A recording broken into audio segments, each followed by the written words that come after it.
could be really thoughtful if you think about it. Yeah. Right. Because like, I think it comes back to like, what's the lighthouse in your life? Like, what is guiding you on your journey from today to tomorrow? Man, I love the bowl of vegetables because normally it's a bowl of fruit. Yeah. But then the bowl of vegetables.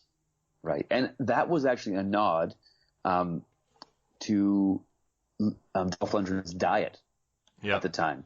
So on the set, he would only eat vegetables. Yeah, like didn't he have an assistant walking around with a bowl at all times? Yeah, there was something about like always having vegetables, access to them at all times. And he was at his like leanest because he had just come off of like Rocky IV and he was doing stuff like that. And so he needed to look extra lean, so he was just on a strictly vegetable only diet. And he was just crunching broccoli. Yeah, 100%. Man, all right. Another question: do you think Jurassic World ripped this movie off? No, I know that it did. Yep. I mean, dude, yeah. You know what's interesting? So Deep Blue Sea introduced genetically modified sharks, but then those genetically modified sharks.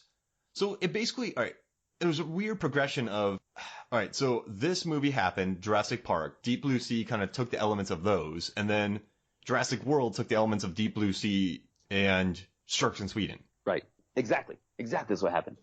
And so there's a weird, this kind of falls to the crack because there's two best shark movies of all time. There's Jaws and there's Deep Blue Sea. So Jaws is like financially and critically acclaimed and like the best, like it invented the summer blockbuster. It was such a big piece of movie history. It's my favorite movie. It's my favorite movie.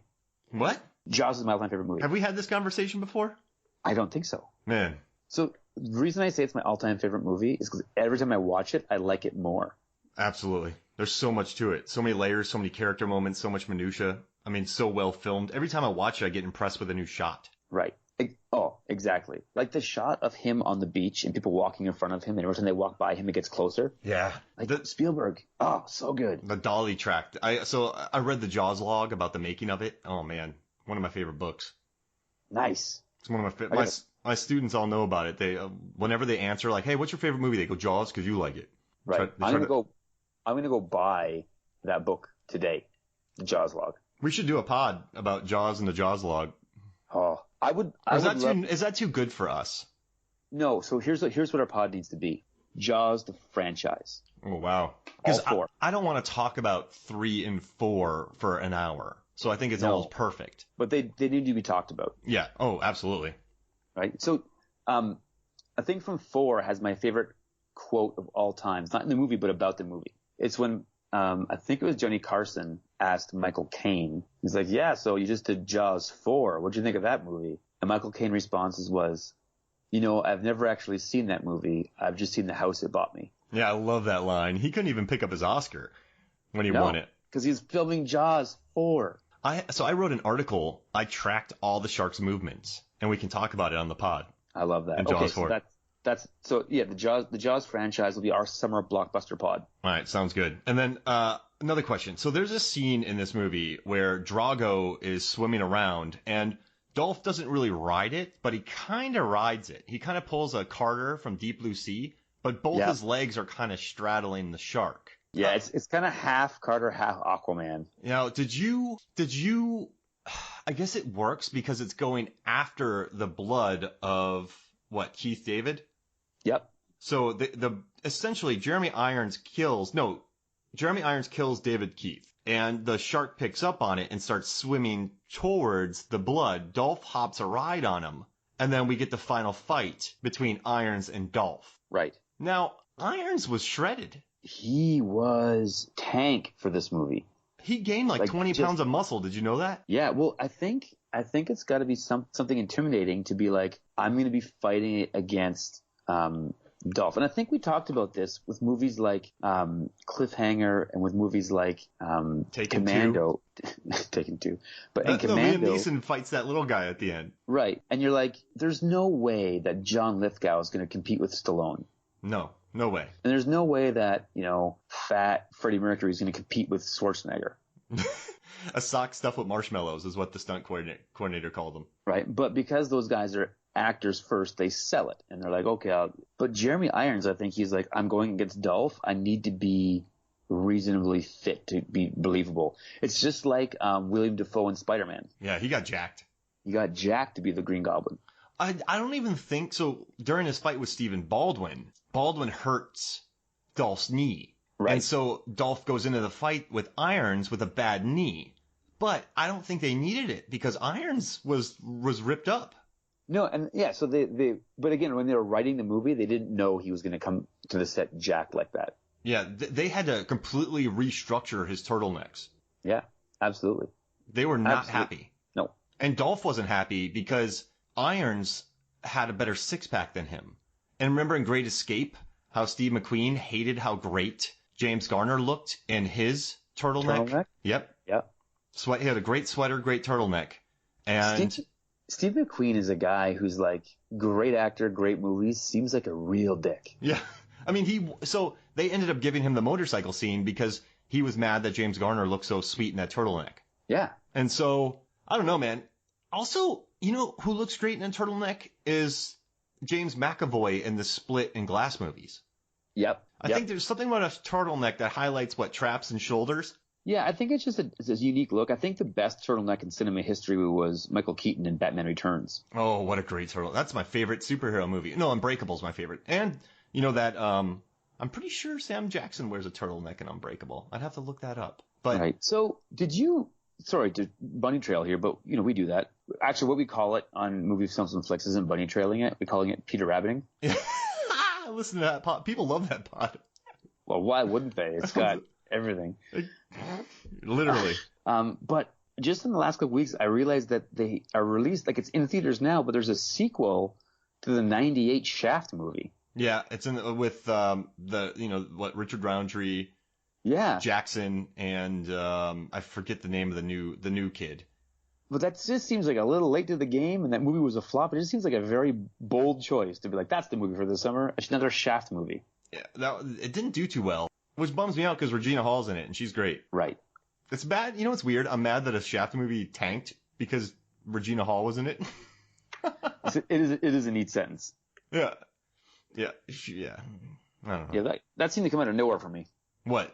Regina Hall? The Shaft movie altogether. Yeah, I mean, yeah. And then there's a few other movies that have come out this summer that have been a little like a lot of movies have underperformed this summer. Dark Phoenix, Men in Black International, Shaft. It's been an interesting year. I think it's harder and harder to get people to go out to the theater in the summer when they have like streaming at home. Yeah, you're right. Netflix, Hulu, I mean, just Redbox. Right? It's Tubi. Tubi got a whole whack of new stuff on there this week. Oh, yeah, they sent me a bunch of emails. I was digging it.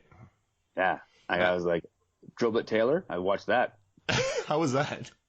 Well, it's maybe the worst Luke Wilson movie, or Owen Wilson movie, but, you know, it's an Owen Wilson movie, so it's okay. Now, hey, all right, so we got to get moving on here. But with the ending, right? So we have Jeremy Irons fighting Dolph, right? Right. Great fight. But then I also really like how Keith David turns good, you know, They Live and The Thing, and then he fights Stephen Baldwin. Right. I mean, that's kind of like a great undercard. While Jen Lou Ferrigno and a couple of ladies and Alyssa Milano and Squiggly are getting the sharks back into their pens.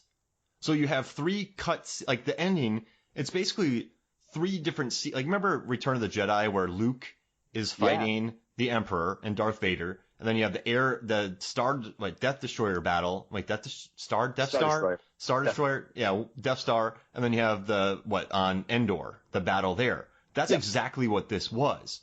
And as much as I love the Dolph Irons fight, I thought the fist fight between Baldwin and Keith David was exceptional. Yeah, no. And so I think it goes to show you with guys like Keith David that, you know, don't star in anything, but are in a lot of stuff.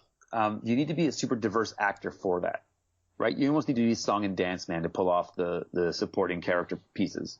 Mm-hmm. And he pulls it off huge in this movie. Like, you buy his turn because you never really get that he's a bad guy. Does that make sense?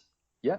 So their fight reminded me more of the Martin Riggs fight from the end of the first Lethal Weapon. Oh yeah, just brutal, right? Yeah, just like very visceral, like lots of chokeholds, and Yeah. So, and Martin Riggs didn't look like he was in shape, but he wasn't like a big bulky guy, but he was smarter than you, so he'd win in a fight. And then would you say that the Dolph Irons one reminded you of kind of the Travolta Slater fight in Broken Arrow? I think they ripped it off shot for shot. Because there's the crowbar.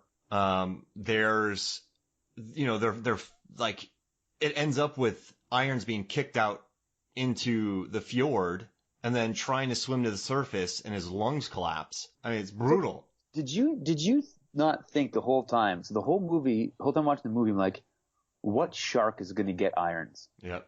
And now not a one. Just his lungs. It really subverted it, right? Yeah. Like kind of the trend. Yeah, and it was kind of a sad moment when you just saw him go limp in the water and just kind of float. Mm-hmm. And then you're like, oh, that's it. And his turtleneck. We have not talked about George Clooney in this movie. Or Giamatti. That's right. I keep forgetting about Giamatti because he's such his cameos in the 90s, dude. Truman Show, Saving Private Ryan, Safe Men. Like, he had some great small roles in the 90s. But he was just a voice on the phone in this movie. But you know what's funny when I listened to it again? I went, in 92, I didn't go, that's Giamatti. But now you hear it and you're like, that's Giamatti. Oh yeah, for sure that's Giamatti. I was really surprised on IMDb. So George Clooney plays the young, like, international FBI. I guess it's not FBI because he's in Sweden, but like the American branch of the CIA. Exactly. Yeah. And so he's outside on the walkie-talkie, kind of playing the the Carl Winslow role in Die Hard. Die Hard, exactly. So he's there, but he's talking to Tina most of the time. So he's a young agent, and how old do you think Alyssa Milano was in this movie?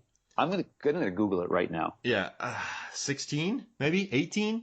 I'm not sure. That's a good. Yeah, but I thought Clooney. Remember how big Clooney's hair used to be? Yeah, get that. Can CIA agents even have that big a hair? So here, check it out. She was born in 72. She was 20 years old when this was happening. 20. Oh, wow. So she was in college, right? So that explains it. But their little flirting stuff they were doing over the walkie-talkies, at first I felt weird about it, but now she's 20, so I'm okay with it. Oh, because I thought 16. Yeah. I kind of brushed it off as Clooney wouldn't really know. He just kind of thought he was talking to somebody.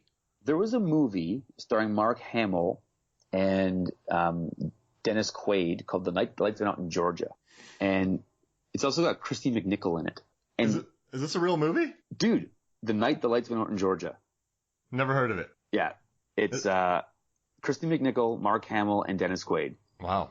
And so Christy McNichol is a sister to Dennis Quaid, who's like a country singer on the road, but he's like an alcoholic and like a degenerate. And they go to this small town and they get into trouble because he like got drunk and he's like sleeping around, and it's kind of brilliant. And so Christy McNichol at the end gets together with Mark Hamill, but she's like 15 years old and he's the sheriff. It's weird. I hate those movies that do that. Like I got really tired of that. Didn't you get tired of that? Yeah. Like so it got worse with what Connery and Catherine Zeta-Jones in Entrapment.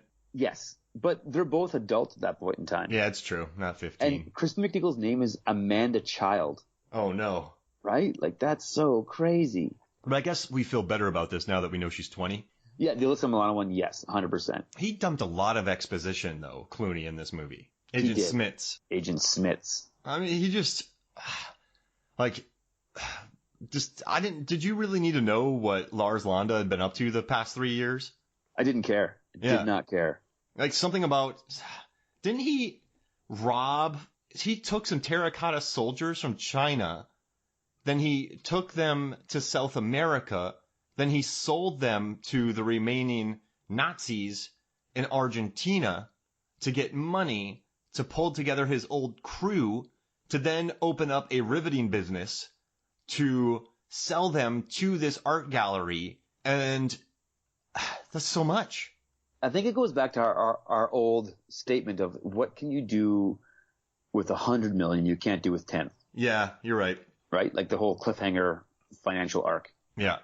But it was cool when Clooney was like, we need to get him because, and he would rattle off like why that, Lars was such a big get for the CIA. He's responsible for this and this, and they really painted him with the villain brush about all the stuff he'd been doing in between. And so you could see Clooney was getting his mouth was watering, ready to get this guy. That's a monologue. Yeah. Now, I couldn't find anything on this because the DVD, because, obviously Stuart Gordon doesn't want to talk in the commentary. There's no commentary. There's not many interviews. There's just a lot of behind the scenes, and those articles tend